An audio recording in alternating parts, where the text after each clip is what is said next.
April 18th, 2026. Hello, I am John Michael Chambers, and welcome back to the monthly broadcast, Eyes on Gitmo, Wartime Analysis. This can be viewed at jmcbroadcasting.com and across our distribution network.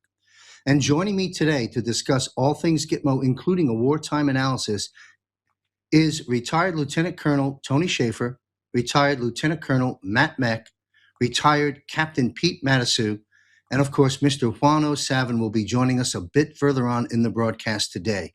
And to our viewers, the biographies of all these gentlemen can be found by visiting jmcbroadcasting.com.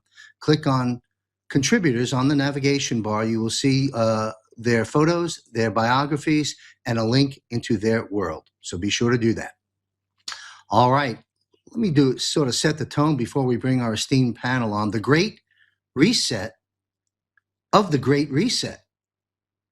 The Davos illusion is breaking. The so-called Great Reset is being reset not by Schwab, but by President Donald Trump. The reset that was never ours. For years, the elites promised a new order. Sovereignty dead, nations erased, citizens ruled by unelected bodies hiding behind sustainability and equity. It was never about saving the planet. It was about destroying independence, enforcing obedience, and conditioning humanity through endless crises. Their plan's been exposed. The Great Reset meant centralized global control, shutting down industries under carbon neutrality, corporate tech dominance over nations, crisis cycles to break populations. It was never inclusion. It was elimination. President Trump's counter reset. President Trump flipped the script big time. His reset is the opposite. National control, not global governance. Reindustrialization, not managed decline. Trade realism, not surrender. Energy dominance, not demonization. Currency sovereignty, not central bank digital currencies. It's not reform, it's a sledgehammer. He's resetting the system. The economic shockwaves are there. The media calls it instability. Wrong. It's correction. Offshoring, open borders, anti-growth policies are being dismantled. Friction isn't failure, it's fuel. This reset is production over tokens, freedom over obedience, loyalty over submission. So why do they fear it? Globalists had one weapon, inevitability. Keep you scared, locked in fear, convince you no alternatives exist. President Trump shattered that lie as well. Now their empire looks brittle. Davos depends on obedience. This reset depends on freedom. That's why they censor.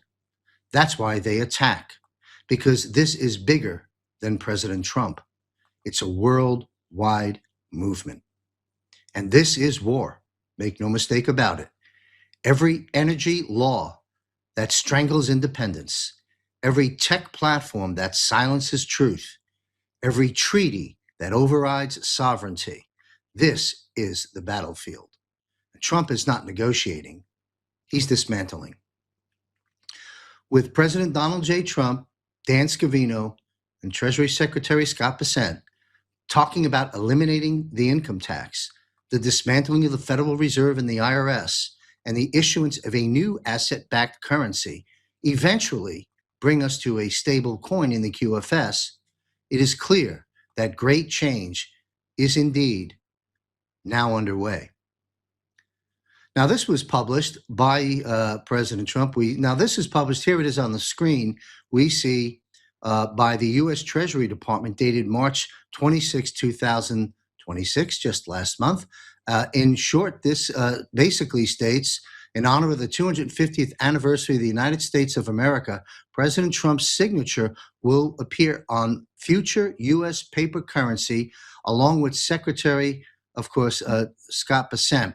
This is the first time, by the way, in history that a sitting president has had his signature on the currency. And believe you me, this is a signal, this is an action, and this is the beginning of something greater to come. It's just a matter of time before the federal note, the fiat currency money as debt system, will be replaced by an asset-backed US dollar per the US Constitution. So coming back to me in conclusion, the Great Reset failed. The real reset rises stronger, freer, and unstoppable. This is God ordained. God, Trump, the military, the white hats, and you and me, folks, we the people. Pardon me, this is not politics. This is revolution, counter-revolution. This is the Great Reset of the Great Reset. And having said that, let's bring our esteemed panel of guests on to comb through some of the questions I have that I know is on the mind of our viewers around the world, mainly in America, but all our viewers in the dozens of countries that follow our broadcasts and others. Thank you, gentlemen, very much for being here. I salute you on behalf of the rest of our country.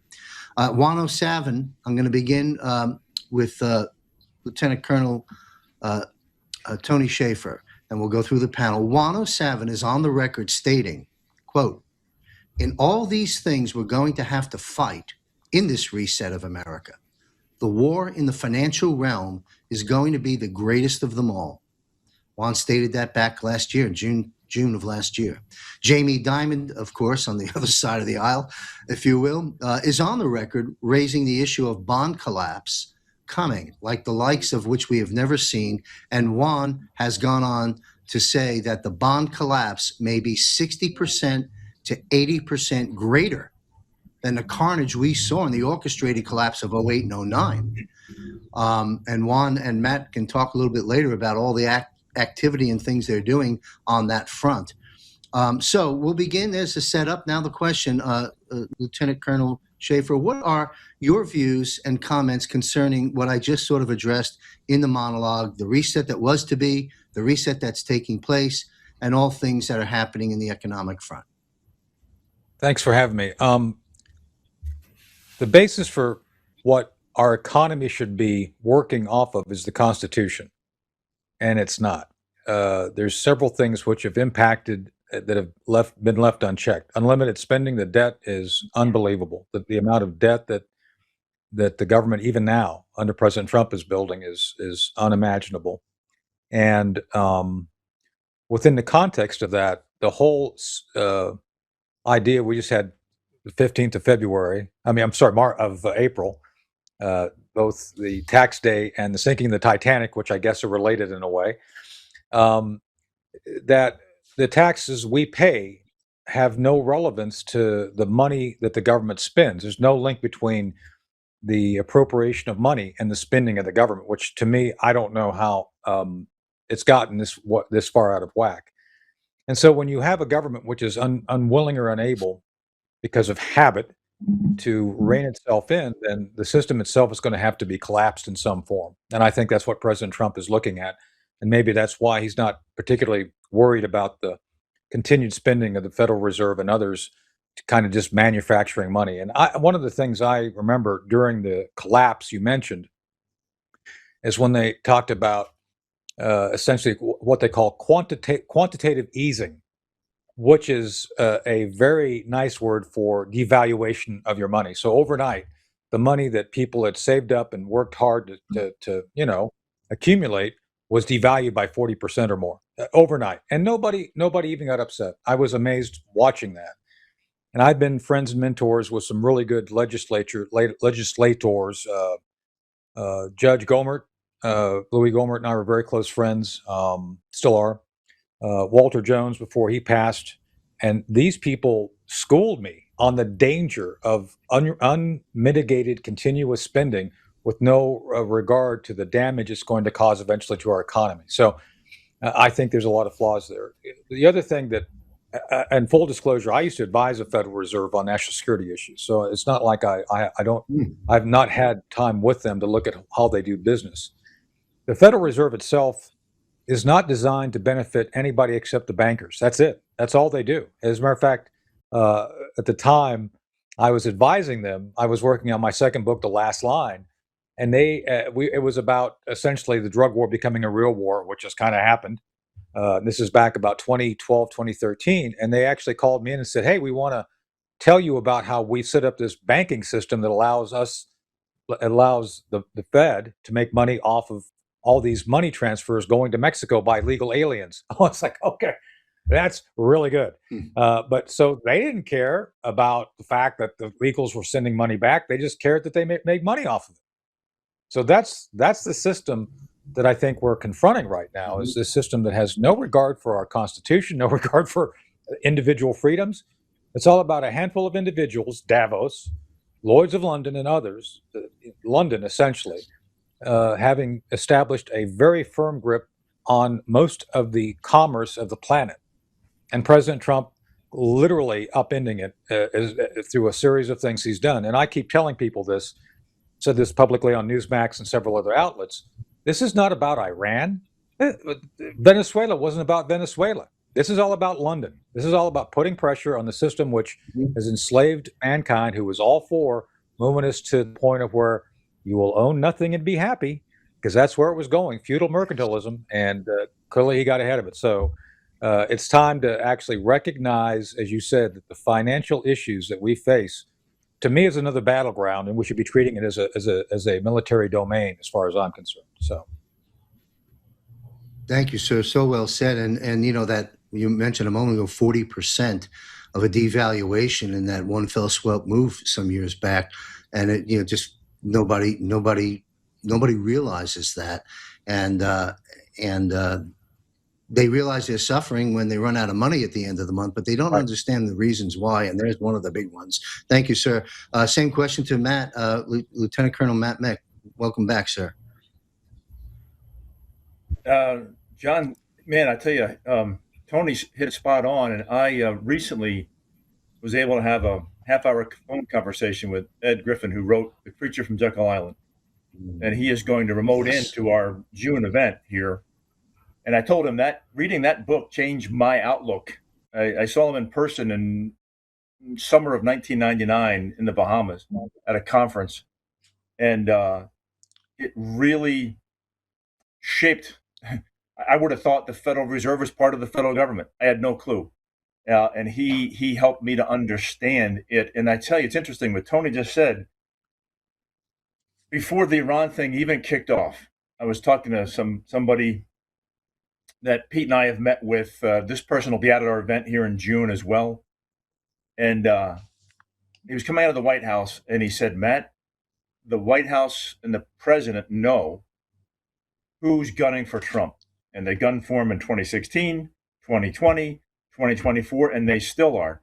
So I'm thinking he's going to say North Korea or Iran or something like that. And he said exactly this. He said, City of London, Wall Street, and then they said the CCP. So Tony said, and I'm just going to agree with everything he said and keep it short, is the person I was talking to was coming out of a meeting at the White House, told me the exact same thing. And then the only thing I'll add is he said Venezuela, Iran, and Cuba aren't about conquering or taking over those places, but it's neutralizing the international order, the City of London, if you will, in those three places before we can do some things of greater import back here in the States, John. Yes. Thank you, Matt. And briefly share with us, so we can get this on the record, what the event that you and Juan and others are putting together in June. Give us the information about that so everybody knows. It's 15 through 17 June. It's called the Fraud Fighter Summit. And we'll have folks like James O'Keefe, Nick Shirley, Mitch Vexler, David Kenny, Ian Trottier, and a host of others. Sean Taylor on magic mortgages and mortgage fraud that politicians benefit from, i.e., like governor of Arizona, $400,000 house, $1 million mortgage and a $400,000 house. If that were legal, I'd love to be able to do it. But you're going to see all that fraud. Actually, I talked to, I think, a friend of Tony's, and I know Blano Holtz, Ian Burlingame, to come down and kind of talk about the level above what most people are talking about. Certainly a lot of the podcasters, they don't seem to get this global battle we're in. And then that Wednesday, the 17th, it's going to be, you just heard about all this fraud.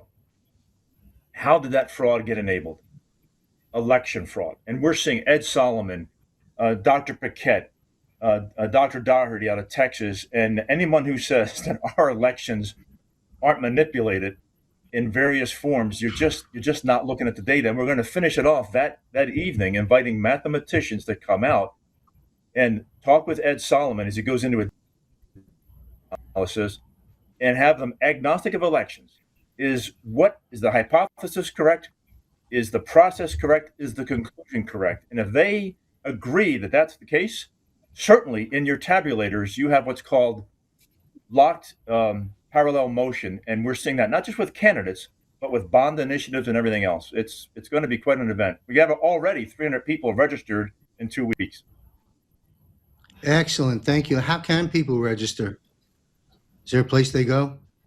Just go to fraudfightersummit.us. Fraudfightersummit.us. Gotcha. There was a bit of a Wi-Fi interruption. Was that fraudfighter.us? Fraudfightersummit.us. Perfect. That came loud and clear. Thank you, Matt, for updating us on that. And Mr. G, I worked with G. Edward Griffin many years ago as well on the Save America Foundation that I had in Pinellas County, Florida. What a legend. And that book, as you referenced, The Creature. I'm happy he's lending his voice these days still. I know he's in his mid-90s. I said this on broadcast before. I'll say it again. I think it's called the Freedom Medal that the president's issued to civilians. Boy, let's get the president's attention and embrace one of those on G. Edward Griffin. What an incredible, brave, and brilliant, deep body of work he did for us all. He's got to be quite happy now watching it be dismantled in real time. Thank you, Matt. Same question on the economic front. Any comments from Captain Pete Matasu? Thank you for being here, sir. Well, John, thanks for having me. And to echo what Tony and Matt said, and maybe to build on it just a little bit, it is a military battleground, right?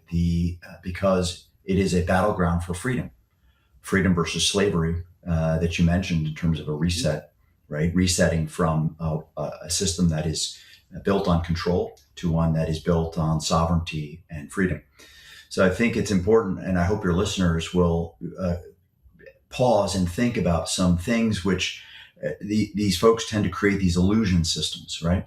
We've talked about that on the show before, and this is definitely one of them. Our monetary system is an illusion system.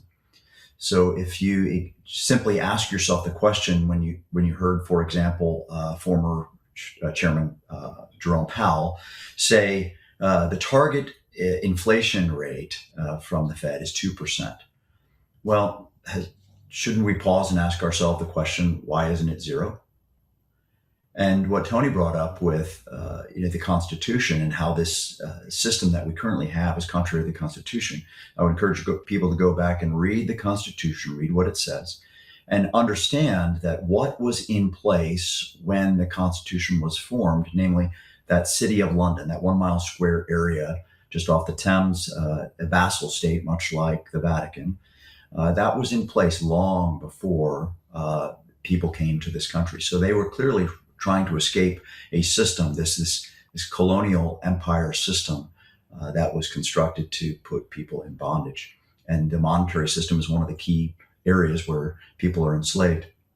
And so I think it's important to reference, okay, so what are some of the things the Constitution says and how is that in conflict with the system that we have today? I'll let your listeners go do some research for themselves, but I give that inflation example as one that they can go pull the thread on.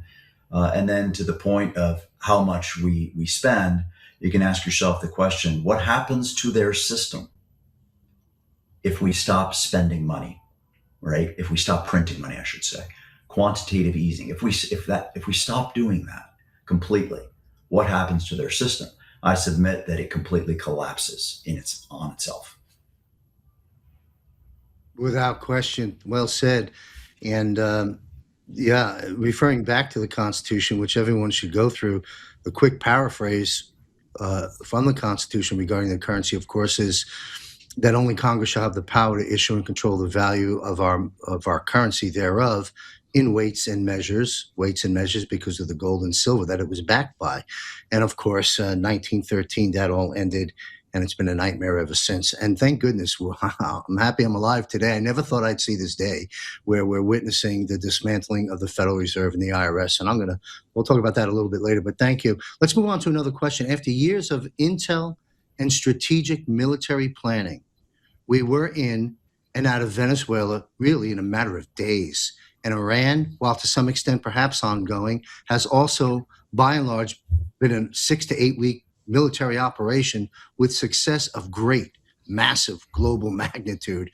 Talk with us about what has really been accomplished. And we touched on this a moment ago, Lieutenant Colonel Schaefer. Talk with us about what has really been accomplished, particularly concerning the Straits of Hormuz as it relates to the oil, the economy, and just how does London, everyone's mentioned, that name just keeps coming, that 1 square mile has wreaked so much havoc for so many centuries, perhaps, and that is also exposed and being dismantled. So I guess the long-winded question is, these military operations in Venezuela and Iran, from my perspective as a active civilian, is been years in the planning and short period of time in the execution with phenomenal success. But as you mentioned, the panel mentioned a moment ago, it's not just about Iran and all the other issues that we know that are out there in Venezuela and Iran. It's about something else. Can you connect the dots a little bit more further on that? The Straits of Hormuz, why is that so important? Where's it stand? Mm-hmm. Well, the whole thing is framed, I think, correctly as we're talking about. The City of London, the bankers have always benefited from all conflicts. They win no matter who loses. So the way that I think past conflicts have been set up is that, you'd have a limited number of things. Remember, one of the key things that has not happened in any great degree. We've won a few wars, not many. Since World War II, the outcome of conflicts is a continuation of the conflict in some form. Korea, we've never finished Korea. There's a technical state of war that still exists. Vietnam, nobody in their right mind should have kept us in Vietnam fighting for the length of time in Afghanistan. I wrote a book on Afghanistan called Operation Dark Heart, where I point out the fact that we won the war in 2003, where we're done, and yet somehow we drug it out and ended up throwing it all away in the end. That wasn't by accident. I believe it was purposeful. You have people being put in charge and making political decisions which undermine military victories. And I've seen it firsthand. I've been an operative at the highest level, running operations that were considered black ops going back to the 80s. And I could talk for a half an hour over specific examples, but I'll stay away from that for tonight. But what we've seen within the context of, and you said it, we've been looking at this for decades. We've had the intelligence. Ever since I was a lieutenant, we've been planning on operations in the Gulf, in the Persian Gulf. This is nothing new. What's new, the two things that are new is first off, you have a president who's willing to take on risk. Other presidents have always, and I'm a Reagan guy, and I'm still friends with the Reagan folks still alive. Ed Meese is a mentor. John Lehman, Chris Lehman are friends and mentors. So I don't take this as bashing Reagan. I'm just saying that every president has had a limited range of things they're willing to do. President Trump doesn't have those limitations. He's willing to take on political risk and act. Because the second thing I'm going to say is all the intel that we see resulting in these effective military operations like Venezuela, a few hours. Well, who thought we could do that? Well, we did, the military. we have an amazing special operations command, both white world and black world. Well, I've been part of both, mostly the black world. And so it's never been from a lack of intelligence or a lack of capability. It's been from the lack of political will to act on the information we have. And that's what's changed. So the whole thing with Venezuela, yeah, it was a paper tiger. A lot of us knew it. There was all this wailing and gnashing of teeth, gloom and doom. Right now there's a civil war in MAGA, which I'm staying out of, about, Tucker Carlson and all these other folks. There is reasons why they don't get the bigger picture that we're talking about. That they're very limited in their scope. And I think the issue really is, what can President Trump do within the context of the intelligence he has and the operational capabilities my friend Pete Hegseth has been able to reestablish rapidly? And there's a long way to go. I talk to folks every day about woke not being out of the military yet. That's a conversation for another day. But I'll suffice it to say that the results we've seen within the context of the directives given by the president to the Secretary of War, to the Secretary of Treasury, to Marco Rubio, Secretary of State, is based on knowledge we've had and capabilities we've been able to establish for most of my lifetime, most of the time that we've had. The only difference is the political will. President Trump has the political will to do these things, and that's why we're seeing the changes in successful military operations. Yes, thank you. Well said. I mean, hail to the commander-in-chief without question, the supreme commander-in-chief of a global defense war, I might add. Matt, Lieutenant Colonel Matt Mack, do you want to comment on this? And all, the Straits of Hormuz,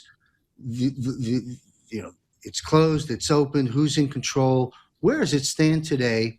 And what has changed in terms of energy, oil, its relation to the economy as we've seized control over it from the way I see it? What say you? I would say the ships that are getting through are the ones that Trump wants to get through, and the ones he doesn't want to get through aren't getting through. And more than any news outlet or podcast or influencer, what are the markets saying? Not the speculators, but what are the folks who've got to buy the oil and they got to sell the oil? Oil dropped, right? I don't know, 18% in a day. The markets, the folks whose money, the folks who have the most to lose singularly, not as a people or a country, they're telling you they think it's open and they trust what Trump's doing. And to what Tony said, in my time in the military, and I know Tony did it, I know Pete did it, when you're active duty, you are involved in planning for these plans. And believe me, every part of the globe has got something. But I don't know, and I'd ask Tony and Pete to chime in on this. This is the first president I've seen who, even in his administration, talks about the city of London. Looks at the world on a larger context. They're willing to actually tectonically shift that global structure and not just trying to do it in the confines of, don't piss off our sociopathic overlords, but we'll go do this in Vietnam or this in Afghanistan, but we're not going to disrupt the true power brokers in the world. And I think President Trump is pretty much saying, hold my beer. He doesn't drink, so he's probably saying, hold my Diet Coke. But Tony's right. He has the intestinal fortitude and enough of I'm in it not to punch my card for something more. I'm in it to serve the American people, and it's refreshing. And I agree. I'm a big Reagan fan. Juan has been dear friends with Michael Reagan and Colleen, his widow, and he loves Reagan as well. But I have never seen a president with more. I don't know. I'll use military. We'll go a little more military here, with the cojones to actually take on a global system. It's refreshing. Yeah. Oh, absolutely. He's gone right for the jugular. No games played. That 1 square mile island over there, a city in London. Hold my Diet Coke. I like that one. Captain Pete, your comments on the importance of the Straits of Hormuz and how you see the current status of that. What are the Yeah, absolutely. So I think that John, one of the key things about that region is it is a shining example of how the threat, the real enemy, and the control mechanisms that we've been discussing over the past 30 minutes or so have been in play. And we can look at the Straits of Hormuz as a good example of that. There was this Lloyd's of London insurance that was forced upon, if you will, as a taxation, right? It's a hidden tax on energy coming through the Straits because the city of London, in my research, helped create the situation in Iran and many of the terror organizations and the state terror organizations that are there.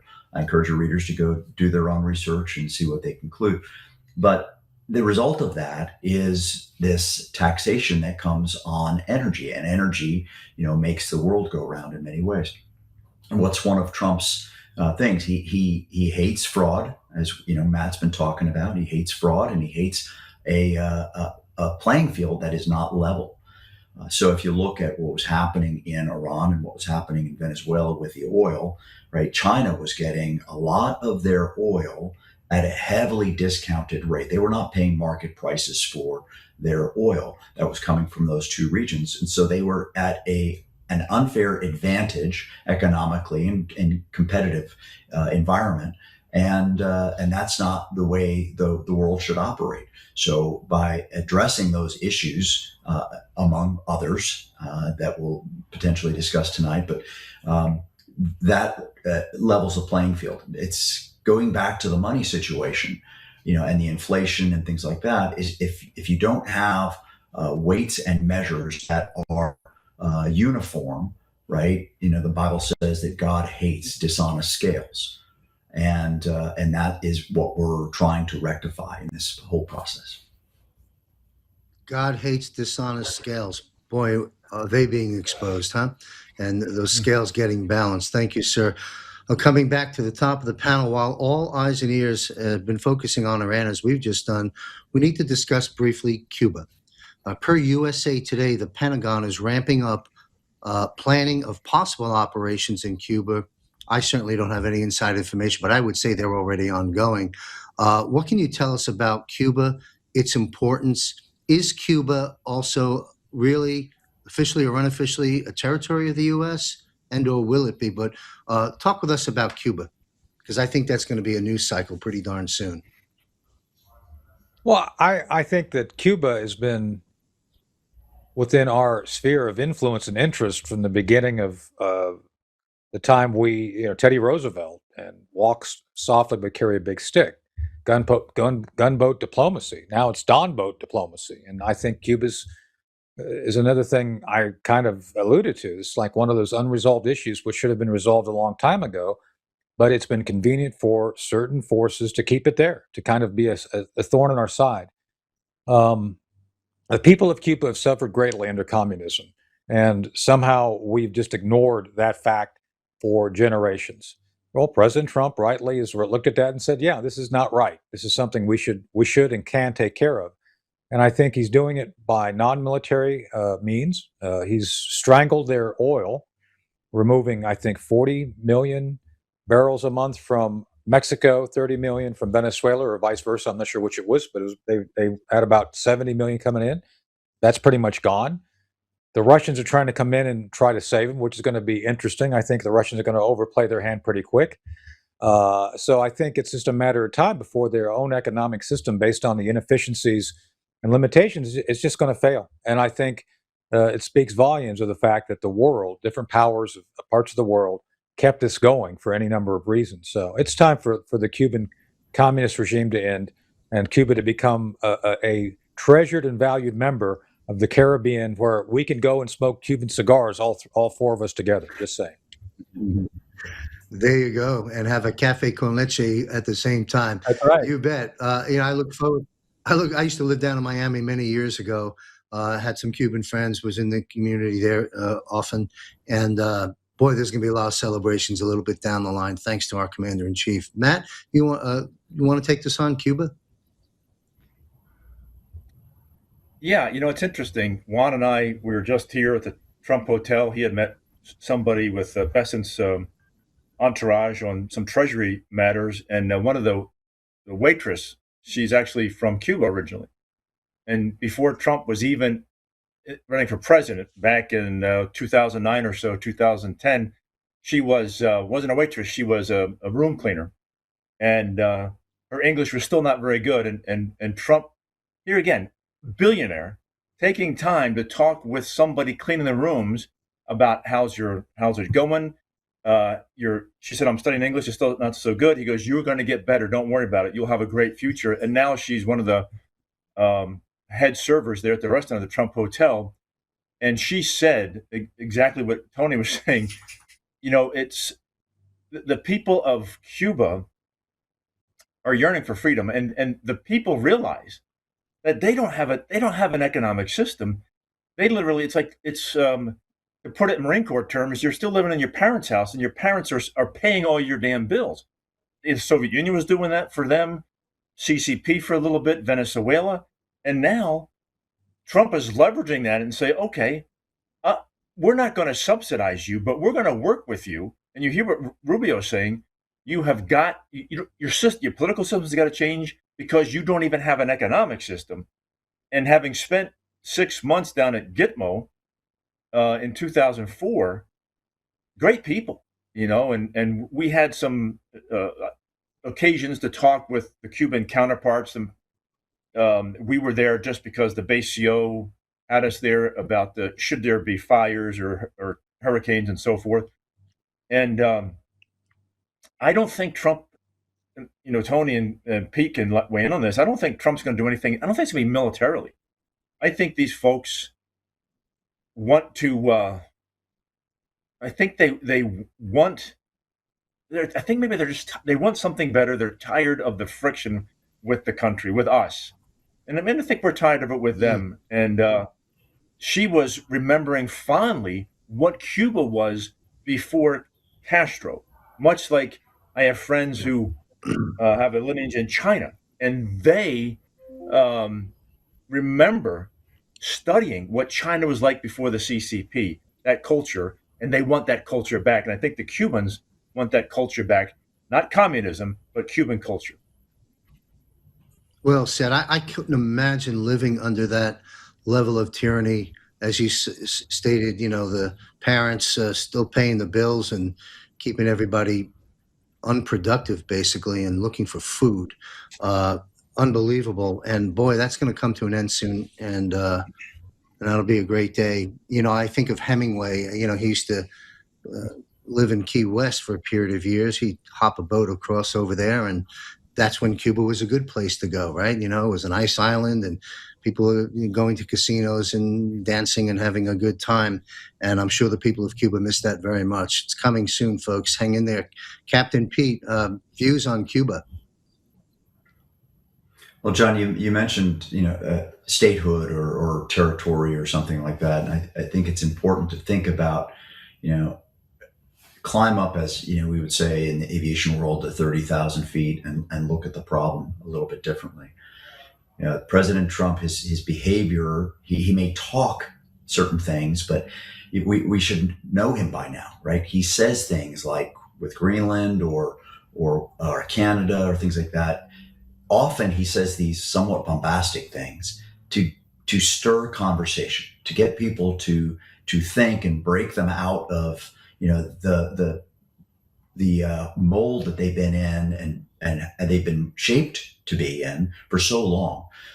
And ultimately, I think if the control mechanism over Cuba, namely the government, is if you will starved out, right? It collapses on itself, like Tony and Matt have said.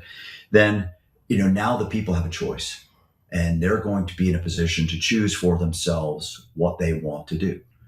And I think ultimately that's Trump's goal for so many of these nations, is not to be, as Juan has said, our brother's keeper, but our brother's brother, right? To be there to assist and to help, but ultimately not to dictate how they do things, and they have to make their own choice. I personally believe they're I've met some Cuban people that are wonderful people, right? I personally believe they're going to want to choose freedom, and but they will have to make that choice themselves, and they'll have to fight for it.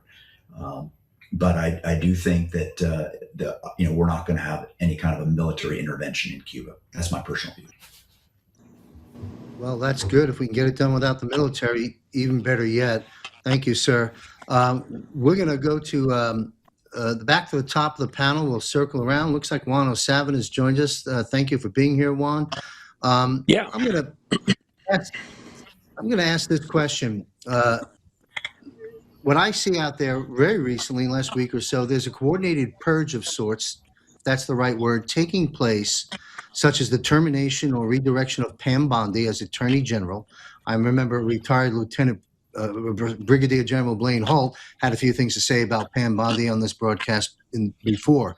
But we see coordinated efforts taking place, termination or removal of Pam Bondi as Attorney General, with esteemed attorney Peter Tickton making moves, it seems, to fill Bondi's role as Attorney General. Then we have Pete Hegseth has asked the Army Chief, as I understand, Chief of Staff General Randy George, to step down and take immediate retirement, a senior U.S. Army official and senior Department of War official.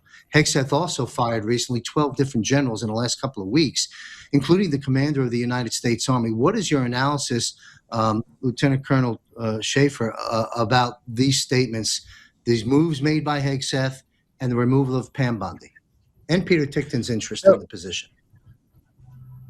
Well, I'm voting for Ed Martin or a couple other folks I know personally. I like Ed, and I think Ed would do a good job. Anyway, I don't want to get into the politics of individuals at this point, because I think there's a lot of speculation that I don't want to jump into the middle of.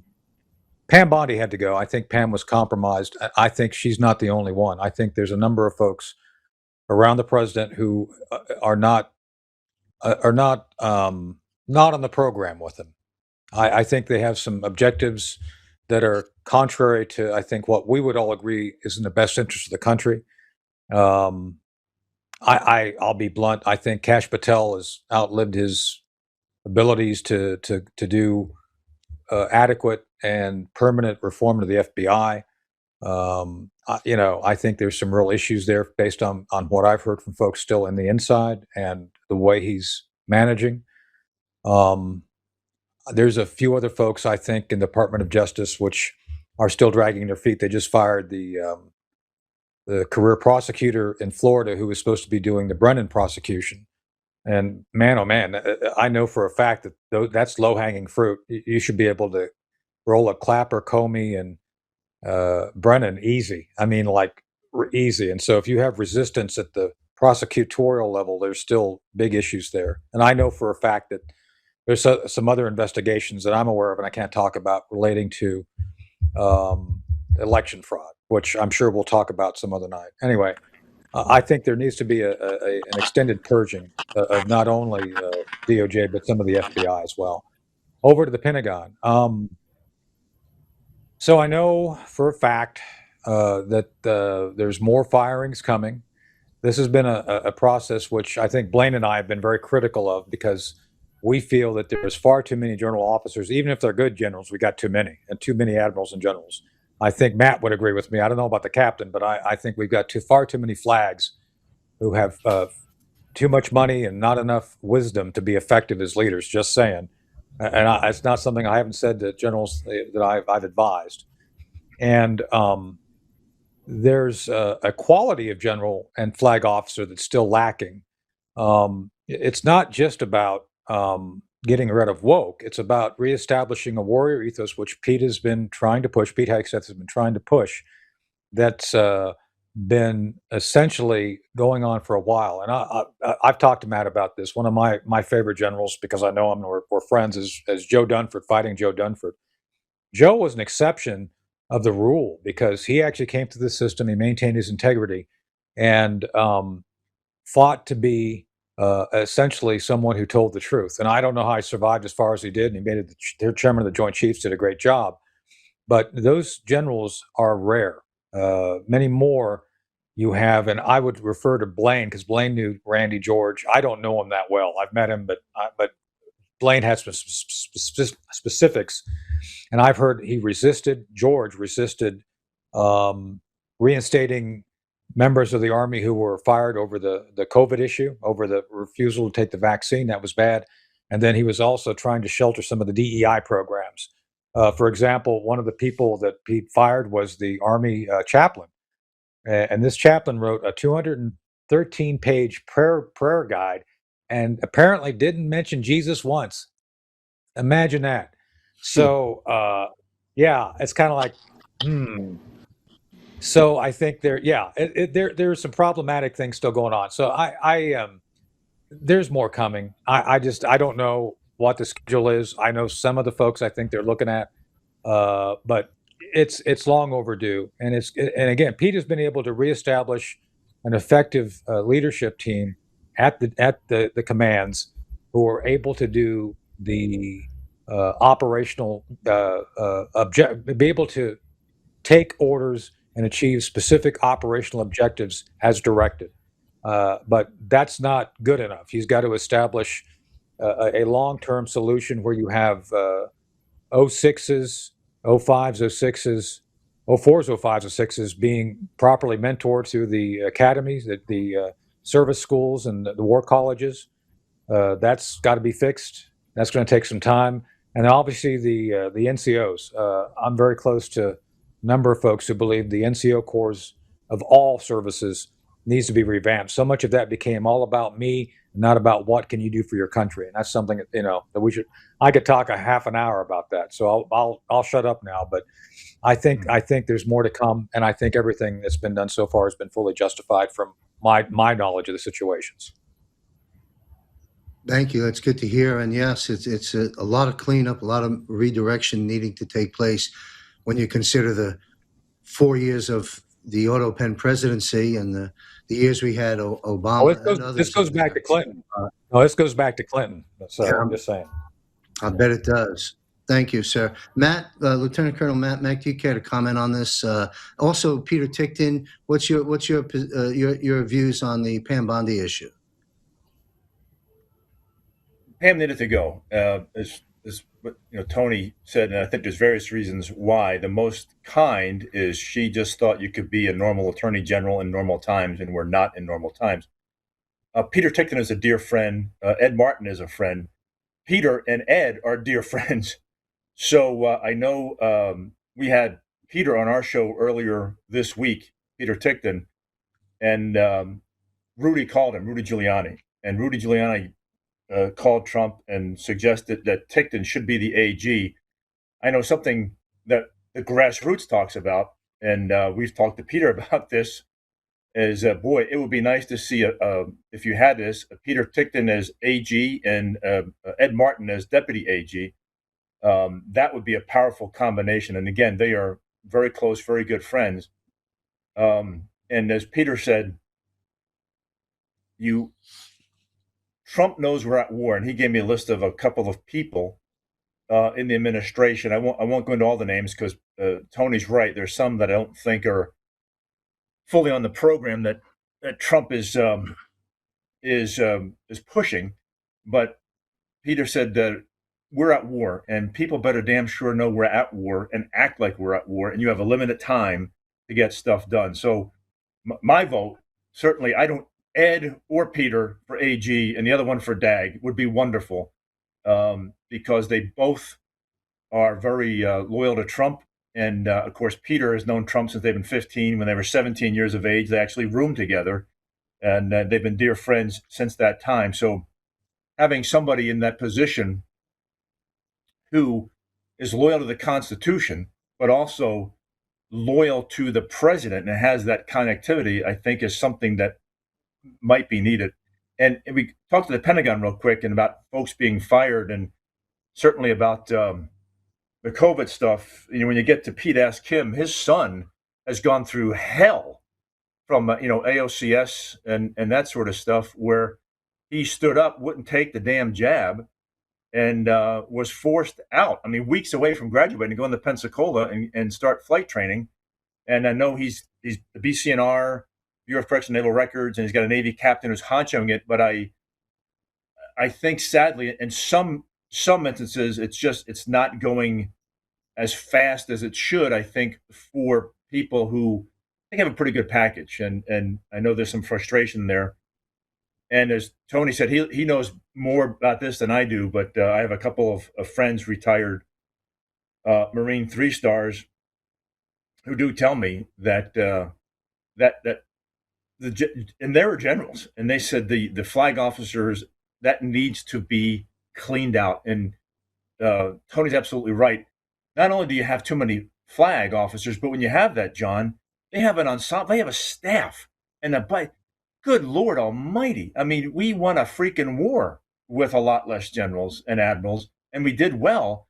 Now it's almost like a make-work program. We're pushing people up into those ranks for just a reward, maybe a political payback, who knows? But it's not just for merit. And General Dumford and some others were those exceptions that are damn good flag officers that you wonder, as Tony said, how did you get to that level and survive the swamp and all the BS you got to go through to get there? Mm-hmm. Well, thank you, Matt. Same question to Captain Pete, and then we'll go on to 107. We're talking about the military purge, some of the issues that were raised by Matt and Tony, and your views on Pam Bondi. I'll just say this real quick. I think most of the American people are happy to see her go. Captain Pete?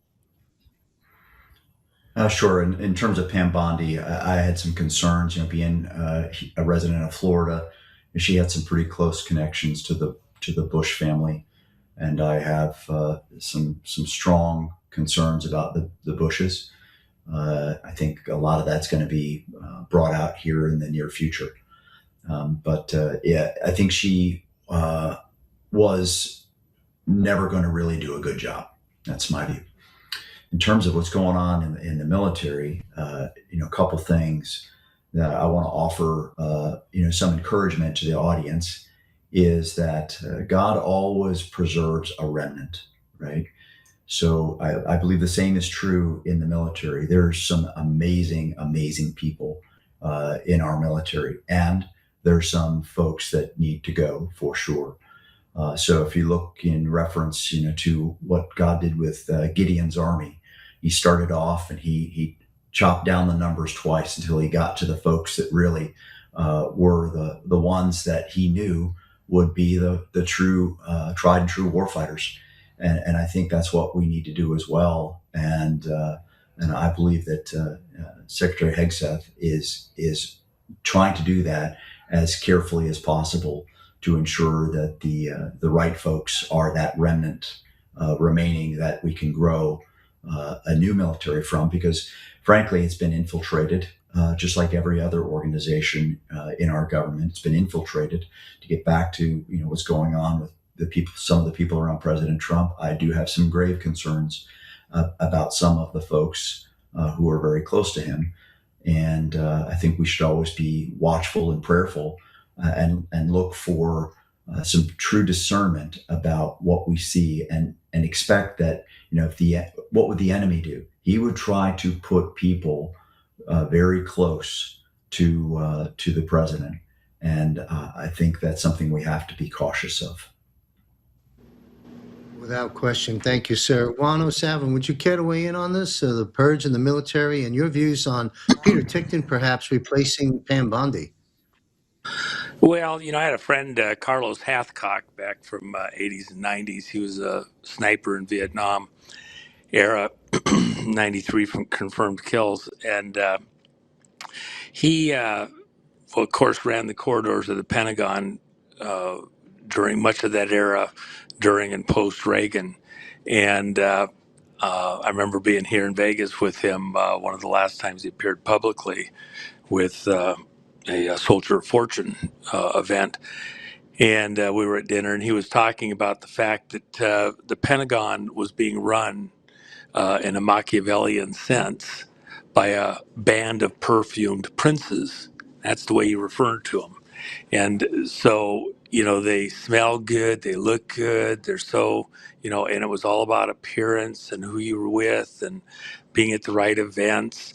Had nothing to do with actually being warriors. There's a certain grit, a certain, uh, you know, edge of the wire stare, the 1,000-yard stare. You're watching all the time. You're alert. You're aware, and that's not what was running the Pentagon at the time. And that culture has become endemic.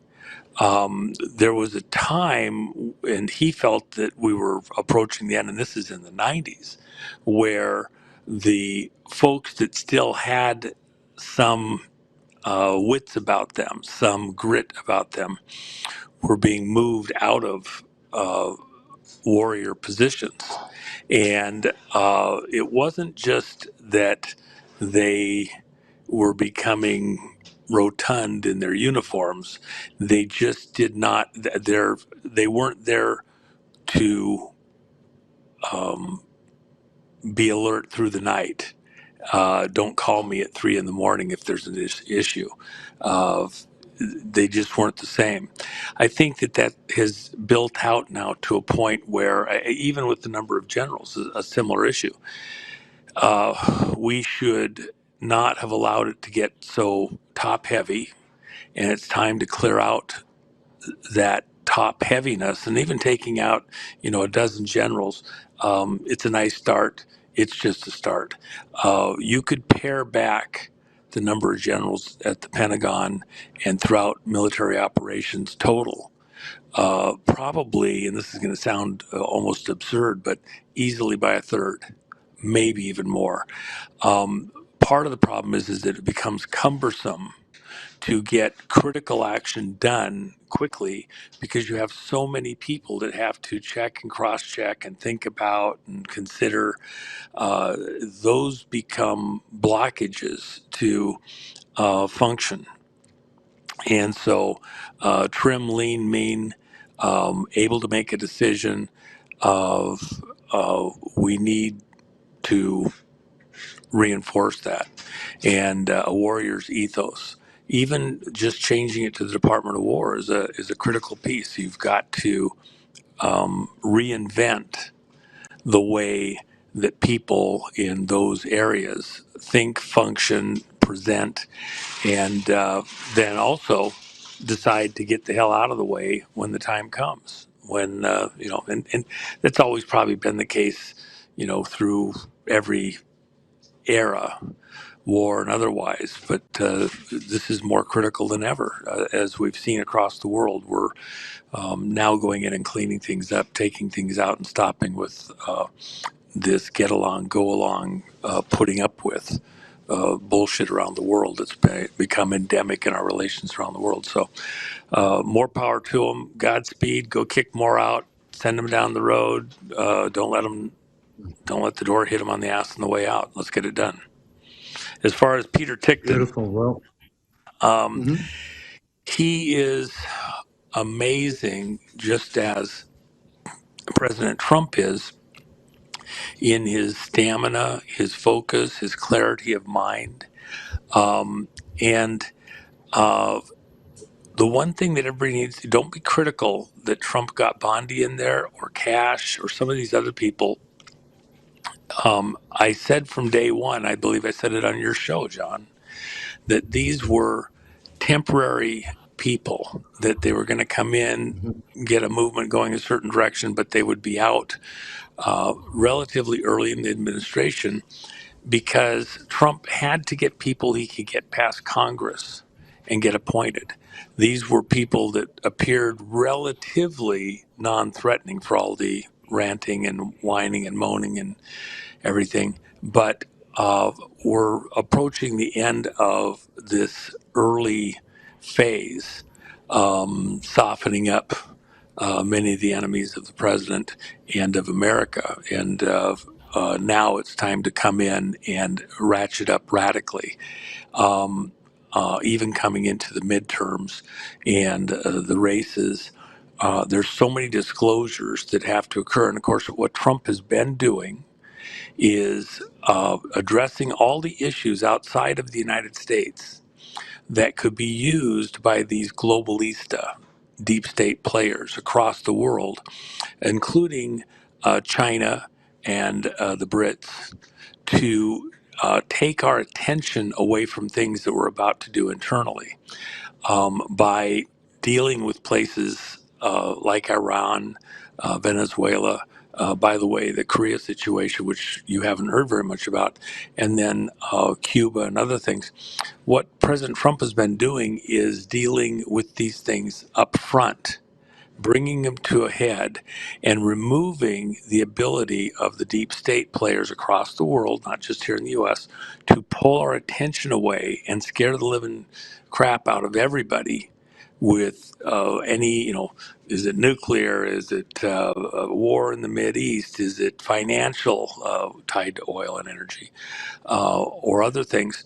As he addresses those issues, works through them, and then neutralizes them as we move back to the most critical phase, getting honest elections in America and then honest money, dealing with how elections are run and the election frauds that occurred 2020 and before and after. The attention is going to go here domestically, even with the prosecutor being taken out on the Brennan matter. Why? Because we're actually getting ready to go to war. We're getting ready to have real arrests, and then the prosecutions that follow. That will go on for years. It won't be over in just a couple of quick early arrests. Some of these arrests, most of them, I don't think happen even until the end of the year.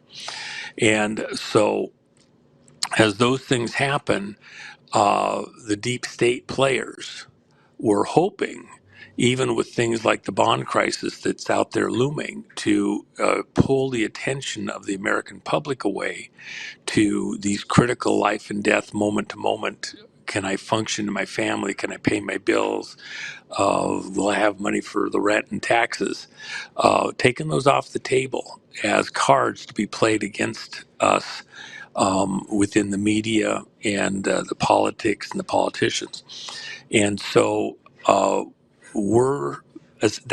kind of amounts to battening down the hatches, choking back the sails. You short sheet the sails where you don't have as much sail in the wind, because the wind is going to become so high that you don't want to be keeled over.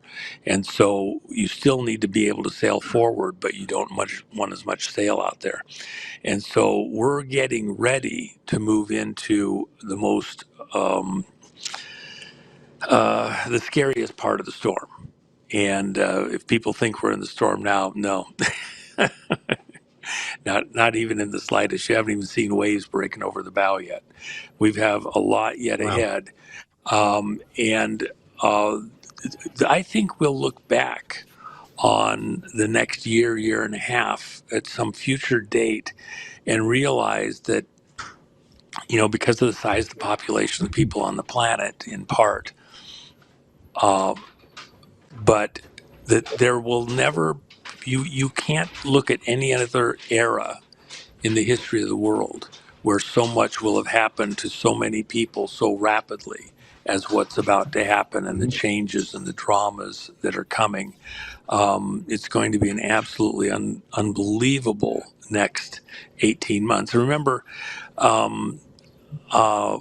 part of the issue here is President Trump is now just a little over 2.5 years from the 2028 election. We have a lot yet to get done. And President Trump, since he was at Butler and nearly killed in that shot, he himself has spoken to people around him and acknowledged that he feels an urgency that is even greater than what he already felt, because at any given moment things could happen, but for the hand of God, we have to get as much done as quickly as we can. They have an order, and it's not about dates so much as it is checkpoints. And so he's clearing the decks, getting ready for the main events that will be, in reality, taking out these people who, through election fraud, have gotten into control positions, not just in America, but across the world. 71 countries plus the United States is what the players that have, that are testifying right now before grand juries have said was the number of places where they stole the elections across the world. So, anyway. Hmm. Well, thank you, Juan. You unpacked quite a bit there. And, so pedaling back, sounds like we're going to see a continuation of changes within the military order as well as in the administration. Well, And there you has spoke to be. about, Let me just add this. Let me just add this, John. I'm sorry to interrupt you, but people have to understand that these prior administrations, you say going back to Clinton, that's absolutely right. Even back to Bush 1, there were people put into positions for political reasons who did not make sense even then. And then they put other persons and other persons and other persons into office and have begun to build out these fiefdoms. This is what Carlos Hathcock was talking about, that didn't make sense in a real war ethos. And one thing that's in the background also with these command flag officers, general officers, many of them have been put on the payroll of senior executive service for continuity in government positions, which actually means they're working for somebody who they believe is higher and operate accordingly. Senior executive service has hijacked the operations in many ways over at the Pentagon. And what you see going on right now with President Trump is this NORAD versus senior executive service throughout all the ranks, both at the Pentagon and militarily, through the political class, politicians and former politicians, and then all of this relative deep state, the unelected people running government, including, by the way, the 120,000 people over at the Justice Department where you can't get to justice at the Justice Department. They have all these people doing everything but going towards true justice, and very disturbing. And by the way, we had, just so everybody knows, early this week, we had interdiction arrests of hundreds of trucks moving across the U.S., going to Costco's and Target and other similar type stores that were actually running drugs. These drugs were being brought in from Mexico and trafficked across the United States, and it wasn't just pound here, pound there. It was thousands of pounds, and the tens of millions of dollars were seized, and that was just a slice. It was one day in time where they went out and seized these unbelievable amounts of money and drugs that when you say, well, what would that amount to a week, a month, a year? It's an astonishing figure. That was something that some people that I deal with had wanted to do as far back as 2 years ago. They knew the networks, they knew the players involved, came into this administration, wanted to act quickly, and there was blockages at Justice Department. That was authorized and moved forward with just since Pam Bondi was out. And so I expect to see more of that, but that was just one slice of the things where there's been failure to act within the Justice Department for whatever political, economic, jurisdictional reasons might have been there. That's a change in direction. It's got a huge impact into a lot of other places. And by the way, the political assistance of the people involved and the financial banking assistance of the people involved, that's coming just in that one slice. It's going to be unbelievable because the amount of numbers and money, even people involved at the borders. Those arrests are going to be epic as they continue to roll through. So there's probably at least as many people as were arrested early in the week, at least that many more people to be arrested as this thing builds out and the information builds out over the next couple of weeks on that one matter alone, drug trafficking in southern U.S. wow. Well, thank you very much, Juan. I'm going to go back to the top of the panel and take a different turn. And Tony, Lieutenant Colonel Schaefer, you mentioned very briefly in the very beginning of the broadcast something that I'm now going to pick up on. let's put up image 5.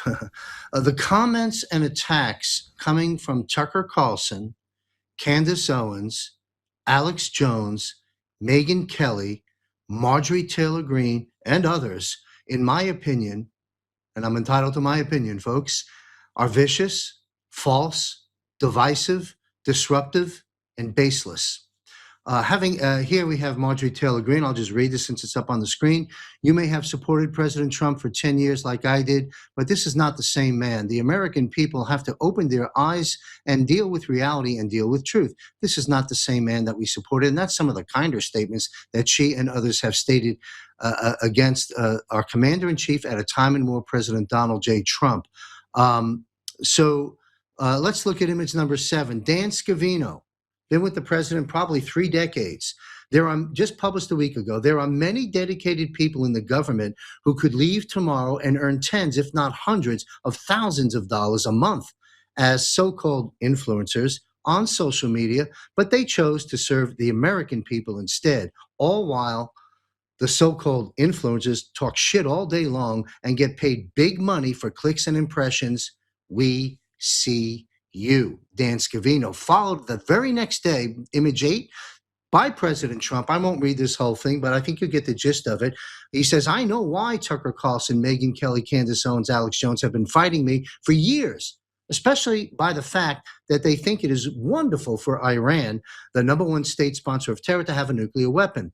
And then he goes on in Trump-esque ways, calling them nut jobs, low IQ people, troublemakers, Marjorie Taylor Greene, and pretty much unleashed on all of these folks as a retaliation to what they're doing.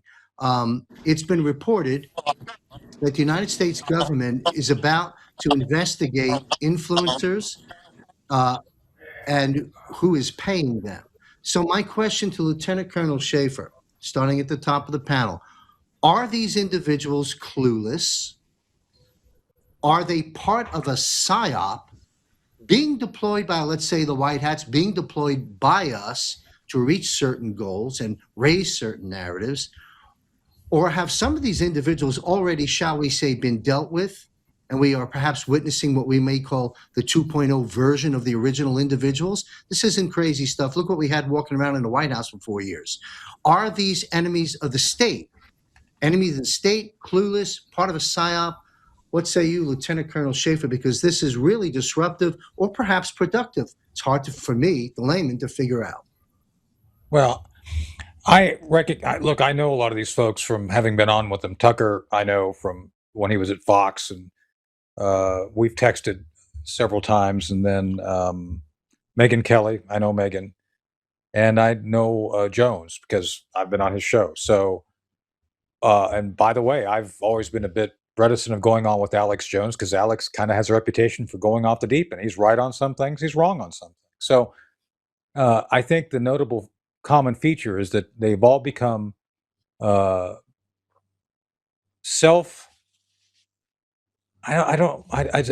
a term of, I'm trying to figure out the right term.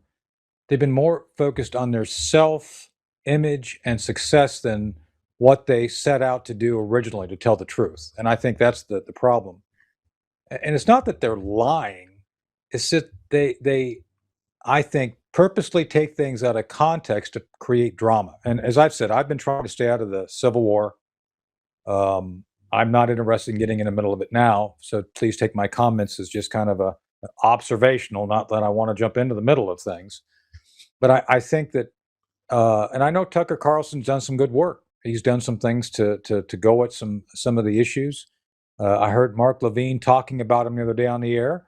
Apparently, Tucker called Mark, and he tried to offer kind of some sort of a peace offering. And Tucker apparently said, according to Mark, I didn't hear it. He said that Tucker felt that they agree upon about 70 to 80% of issues, which may be true. It's that 30% that they disagree with. So I don't know.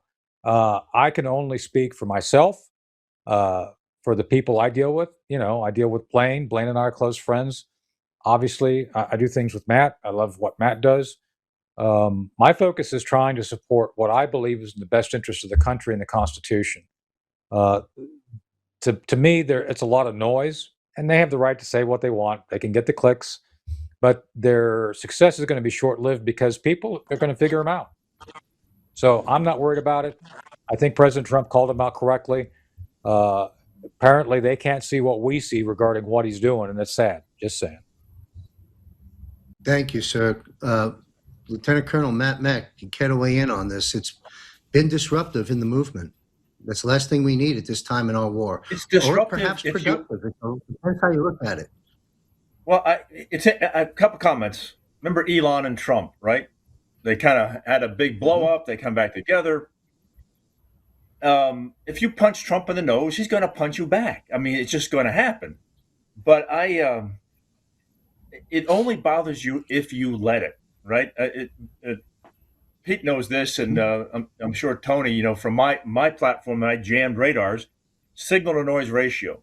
I want to focus on the signal. The noise, it's like canceling out people that you just don't let it get into your brain and process. I just push it out.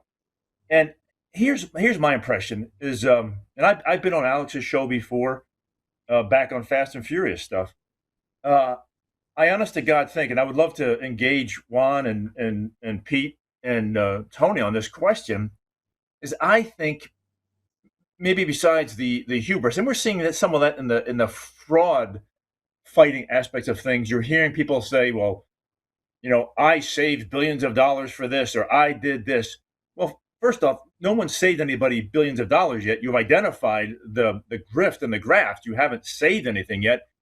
And if it's all becomes about you, then the team doesn't win. And we've all, John, even you and Juan and his intel background, and Tony and Pete, you don't do military ops as an I, right? You have a team behind you, and we're seeing that right now in the Middle East. But I think maybe a very benign observation about them is I think they're seeing it on a different level. They see things happening here. We've been talking about City of London and Wall Street, and as EM would say, the folks who want debt as sovereign as opposed to individuals are sovereign. I don't think they see it at the same level we see it. They're seeing it more tactically, and we're seeing it globally. And so I'm trying to be kind on their motives, but I would say, who gives a shit? Forget about it. Let them do what they're going to do. You can't affect them. If you don't like them, turn them off. Yes, thank you. I think of a fire. I think of a fire truck racing to a fire. That's a mission, and some crazy dog is chasing the fire engine, and that fire engine just keeps going. To your point of distractions, noise. Stay focused on the target and the enemy, and let the chips fall where they do with these individuals. Same question to Captain Pete. I think you know the subject matter here. Absolutely, John. Well, pivoting off what Matt said, the late great Boone Cutler said, "Protect your mind, control your emotions." We are in fifth generation warfare. And I'm not implying that what the folks you mentioned are doing is some sort of planned operation. I don't know. Could it be? Possibly. I don't know. But regardless, ignore it. Right? Protect your mind, control your emotions, and rise above. Because they're trying, the whole process is, and the stir is trying to distract you from what is really important. Right? It's trying to distract you from what you're doing in your local community, what you're doing to prepare for, things that Juan has said, and I think that the signs are clear, are coming, right? It's distraction. Ignore it. It only will fracture if you allow it. So stop allowing it. And another one, that I think is important to realize is that, could this be an exposure, either intended or unintended? Right? Namely intentional or just we're seeing it play out that way. An exposure of the media itself, whether the media be the legacy media, right? Or the quote unquote new media. This exposure that has to come out about getting people to think about what they're actually listening to and what they're actually watching and who's behind it. Follow the money, right? And how are they trying to influence you, and how are you allowing yourself to be influenced? I think that is probably the lesson that we can learn from this whole thing. Thank you. Great talking points and great advice. 107, let's weigh in on this, if you will. You and I had conversations about the media space on and off air a couple of years ago, and a lot of what you talked about and Dr. Janet Halper Hayes, I think, are beginning to play out. But what's your take on the subject matter at hand? Well, think of lobbyists trying to get politicians to cover things a certain way, address bills or issues. Within the media, you have the same lobbyists trying to get a narrative that suits their clients, their purposes. The two largest lobbying groups in Washington, D.C. are, first of all, the Israeli lobby, and then second of all, the Saudi lobby. But the Saudi lobby is actually not adequate to the task truly, because you have a number of Gulf state members who, in the total, actually far outweigh what the Israeli lobby has for money and connections into Washington, D.C. And these groups have understood that part of getting a political decision to go a certain way is to get the public to back something, understand it a certain way, see things in a certain light. So they have to work the media and put the people in a vice between the politics and the media to interpret and push or back certain things. That's why President Trump has been so adamant and dogmatic in pointing to the media at rallies, in talking about the media in everything he does, and calling them out for the fake news and false news, etc. So with that in mind, there's been connections. You know, I remember when I was working Whitewater back in the 90s, and we had a number of media people that were there that we would talk with from time to time on various things.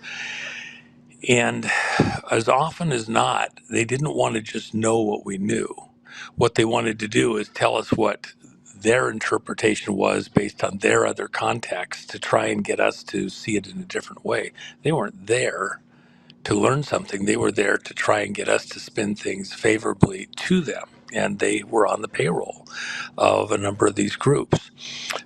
We know for a fact, I don't talk about it, but there's a handful of people in this alternative media that are supposedly the patriots, who are on the payroll, literally, of a number of intelligence agencies. Even our own CIA and other similar intelligence operations here inside the United States have been put on the payroll.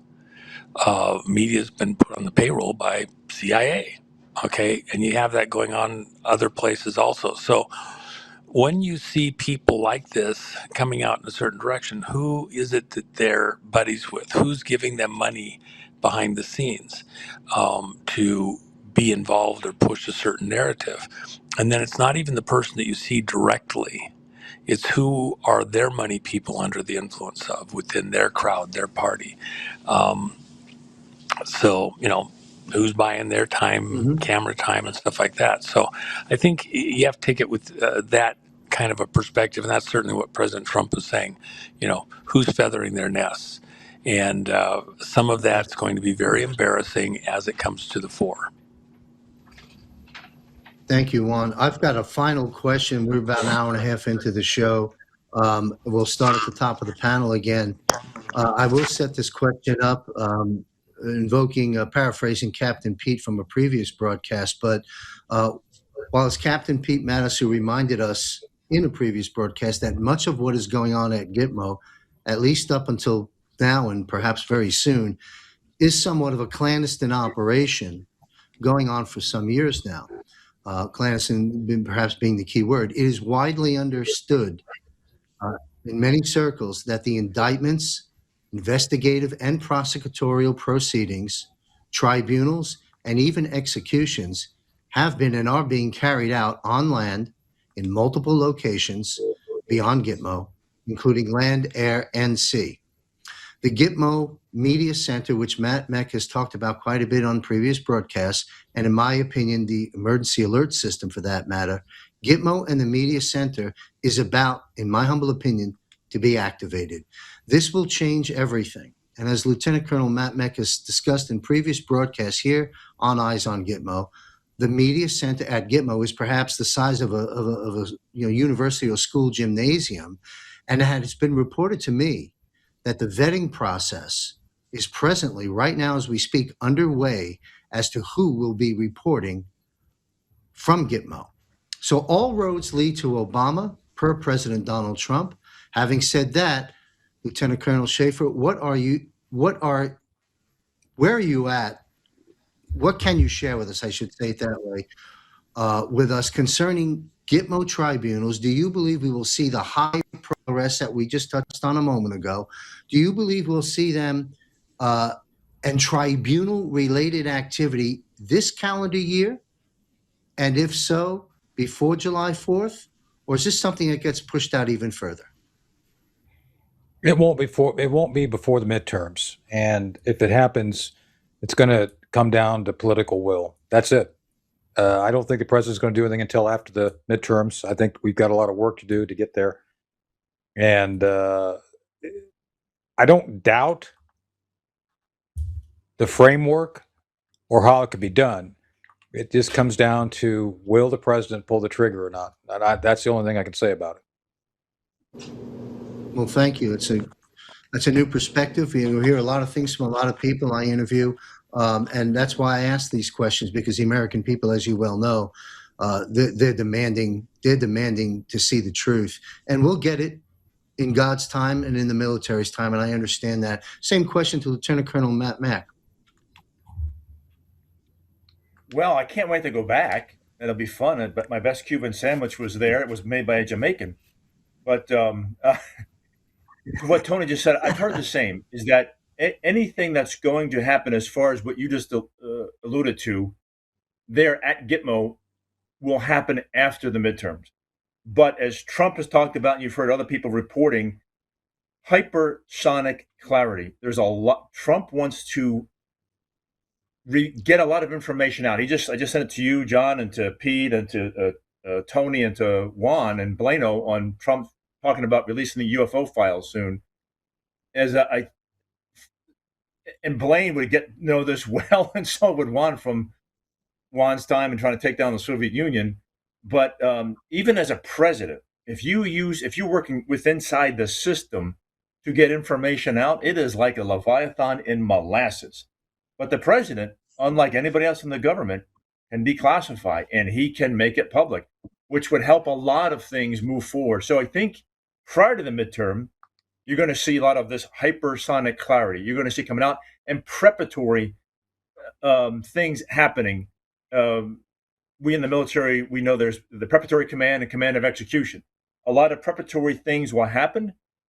And I've heard from a couple of sources, anything like that at Gitmo after the midterms, because we have to maintain the House and the Senate.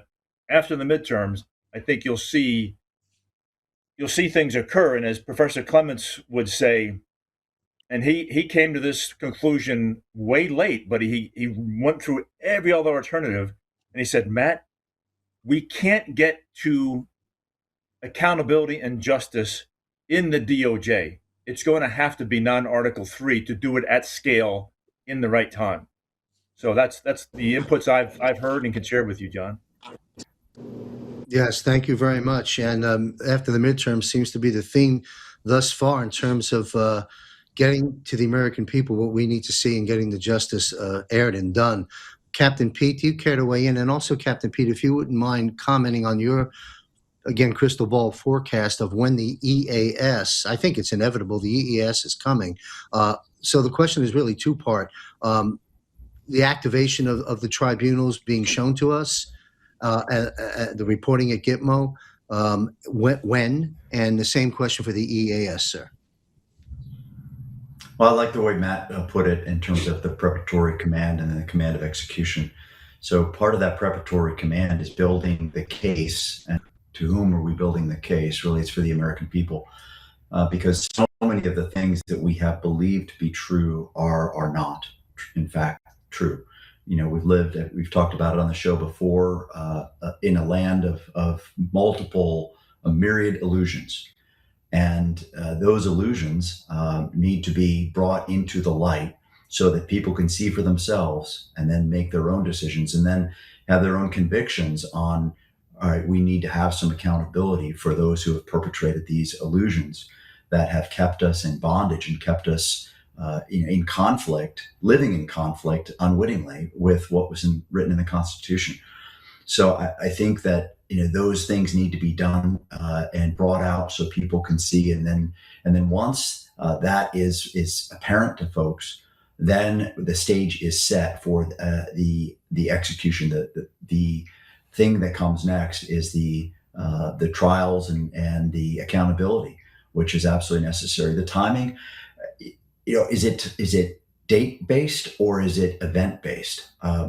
Most military plans are not driven by specific dates. They're driven by specific events that need to happen, right? And how that timing synchronizes is absolutely critical in the success of the operation. So I think that we're going to see stuff. But back to a question that you asked me, I think it was the last broadcast, about what does success look like, and in terms of the midterms, right? Do we win the midterms? Do we hold the House? Do we hold the Senate? I again go back to what I said before, and I submit that the vast majority of our elected officials were put there fraudulently. And so when that part of the hypersonic clarity comes out, the election issues become apparent to the public, then comes the real question. What do we do? What do we do with people, right, who are put there fraudulently? And I think that is the bigger question. Thank you, sir. You bet. Real quick comment. We'll take the question to Juan. Mack sent this to me. I'll read the headline. Trump says first releases from the Pentagon UFO study will come out very, very soon. And we're going to take that on next month because time is running out. This is a final question to Juan, but we are definitely going to take that on. And we touched on it an episode or two ago with Blaine Holt, General Holt, and he certainly, as Matt was alluding to, knows a few things and was apparently starting to drop some information for us. I can't wait to take that question on. So come back, folks, next month and listen to this panel take this on, because it's coming, folks, coming to a theater near you. Juan O'Savin, sir, if you want to talk about, comment on the trials, the dates, the events, EAS, and so forth. How do you see this playing out? Because everyone's on the edge of their seat, as you know. Well, an emergency alert is not the same as an emergency broadcast, by the way, EAS and EBS. The key thing here is what is the difference? that, what is the difference? well, one is alerting for everybody to go take cover. One is alerting, here's what's going on, and Okay. broadcasting that to the public so they know, from one source with precision what's going on, as opposed to having to guess, through the regular media. It's an official broadcast system giving you the directives so that you can stay alive wherever you're at and respond or seek cover when it's safe to come out. The issue is actually not quite the way I think it sounds when you asked it. It's also about within the Gitmo. Gitmo is about, first of all, apprehending and taking into custody the people who have done all of these dastardly things. And then they get the opportunity to prepare to defend themselves at trial, and then they're tried. And so the period from the beginning of the arrests to the beginning of the first trials probably isn't as short as some people would think it might be. I would venture a guess because of the magnitude of the crimes. And also, remember, you want the public to understand enough of what's occurred so that they're not having to question, why are we doing this? So they'll use that intermediate period from the time of the arrests to bleed out information so the public understands the context in which these people were arrested. And then the trials themselves, while they may be relatively short compared to a normal civilian trial with a judge and jury and the way things are there, they will be staccato, but they will be detailed enough that there is no question within the public as to the guilt and veracity of the charges and the need for justice to be served. So there's a certain amount of time, there's an information soak, just like heat soak. Um, when you start a car, if you go from sub-zero temperatures and just put your foot to the pedal and race to top speed, what ends up happening is you blow gaskets because the metals uh, heat up at different rates, different part of the engines. You don't have a nice smooth temperature. So whether it's an aircraft or a car, what we do is we allow them to warm up smoothly, bring them up to temperature at a lower RPM, get all the parts kind of up to their operating temperature, and then you can floor it and go do what you want to do. We will bring the public up to temperature at a reasonable rate so that we don't blow gaskets all over the place. And once the public understands, they've got some, core understanding, the broad cross section of the public understands what's going on, then we put the pedal to the metal and speed right through many of these prosecutions where treason, traitorous activity has occurred. I do believe that some of the very earliest arrests will actually happen probably not before July 4th. It's possible. There's been talk of Brennan's arrest, for example, being even before the end of this month. However, with what just happened within the prosecution, I think that that'll be used as an excuse to buy a little more time. And then President Trump wants us to enjoy a beautiful period in this lead up to the 250th anniversary. Remember, he invited the American people to come to Washington, D.C. for a prayer and rededication of America May 17th, 49 days before our July 4th 250th anniversary celebration. And then there's just this week been announcements made about essentially a anniversary fair where the entire mall there in Washington, D.C. is going to be turned into kind of a World's Fair type of an atmosphere, free to the public to come celebrate America's 250th anniversary. The Jubilee in the Bible is this 50-year period.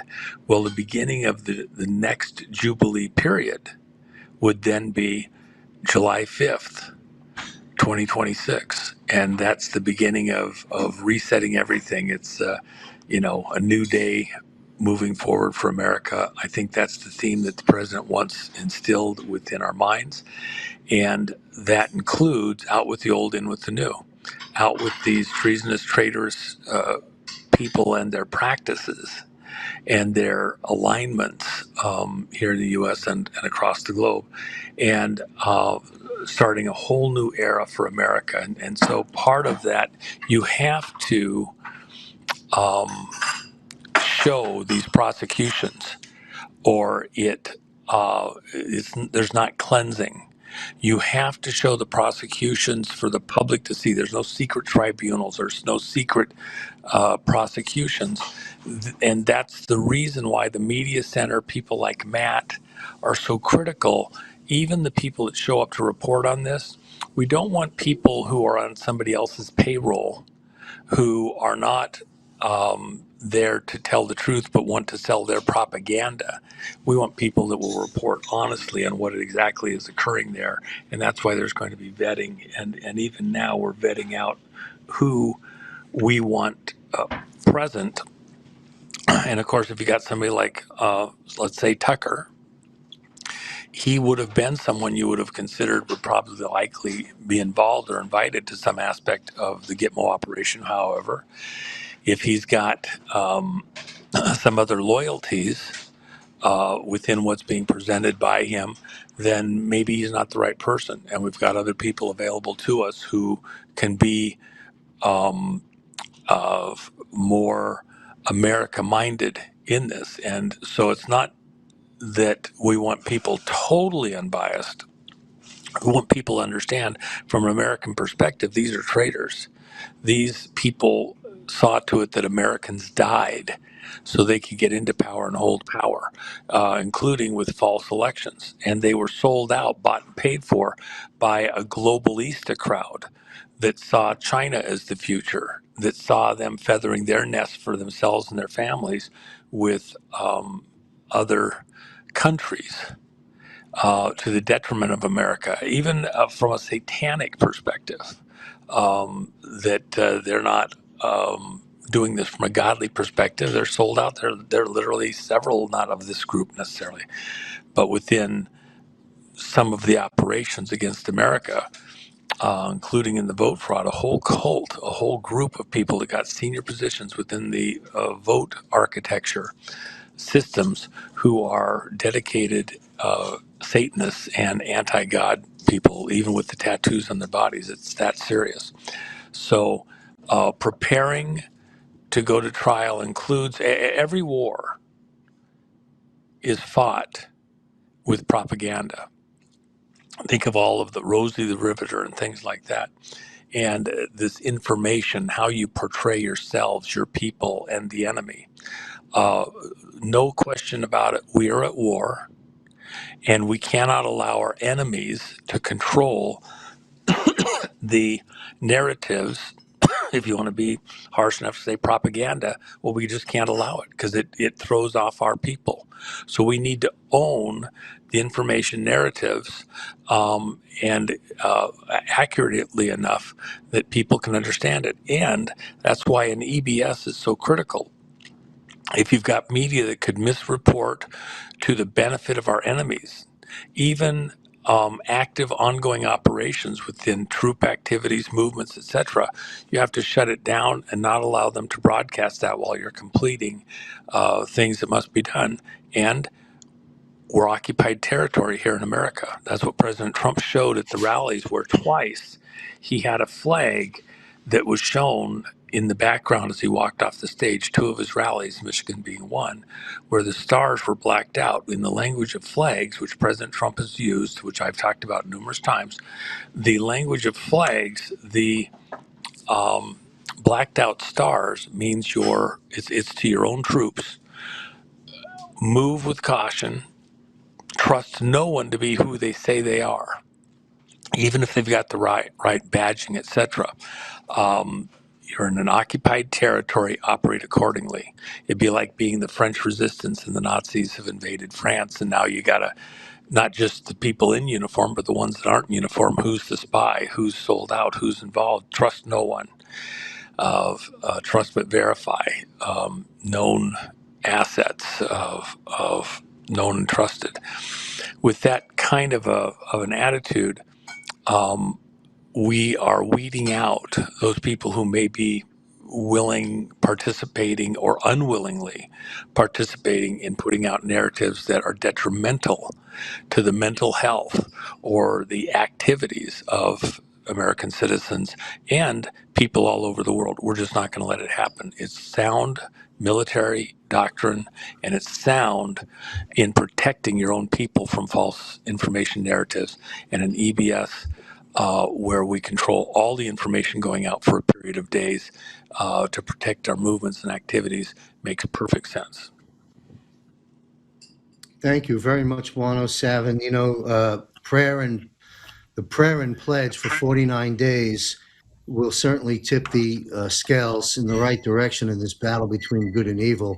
And we certainly look forward to that, and it's coming very soon. Everyone needs to participate. Thank you very much to this panel, esteemed panel of military and intelligence experts for your time, expertise, and analysis in this broadcast. I greatly appreciate that. The biographies and contact information for all these guests are at jmcbroadcasting.com. Click on contributors and remain connected to the individuals as you choose. I want to thank you all very much. We will be back in just a moment with a closing announcement.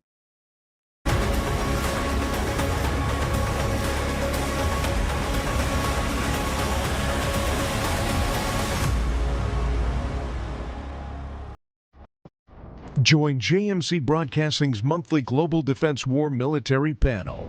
JMC hosts an esteemed panel of military experts, including Ricardo Bosi, Tom Lennox, Chuck Sellers, Michael Jaco, Derek Johnson, Brad Wozni, and other military guests. Join us each month, where this panel of esteemed guests analyze the current events across a broad spectrum of topics, addressing the questions and concerns that you have. Subscribe for free by visiting jmcbroadcasting.com. John looks forward to seeing you at the next episode of the Global Defense War Military Panel broadcast, right here on jmcbroadcasting.com.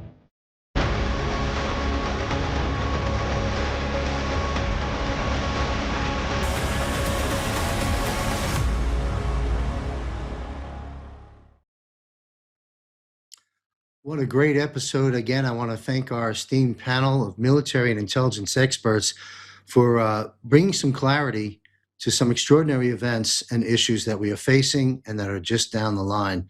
Please share this show far and wide, and stay alert. Eyes wide open, ears to the ground. Quick announcement, all new Patriot Q&A hour each month. We host one of these. We began in January with Will Barney. February, we had Michael Jaco. March, we had Derek Johnson. And coming up, April 30th, 8 p.m. Eastern, it's a private Zoom Q&A for 1 hour with Captain Rob Cunningham. Sole purpose? To answer your questions in real time live. So be sure to join us. You can visit jmcbroadcasting.com, click on Premium Portal, and learn about this option. Now, we have a free subscription. 99% of everything we produce is free of charge to the public. But if you want to join us, join Captain Rob Cunningham, April 30th, 8 p.m. Eastern. And I've been informed, I've got to lock it up, make sure it's official, but Wano Savin will be joining us in May in the private Q&A hour. So again, stay alert, everyone. Eyes wide open, ears to the ground. Pray, plan, and prepare, and continue to do your part. And remember, where we go one, we go all. Be safe, everyone, and may God be with you.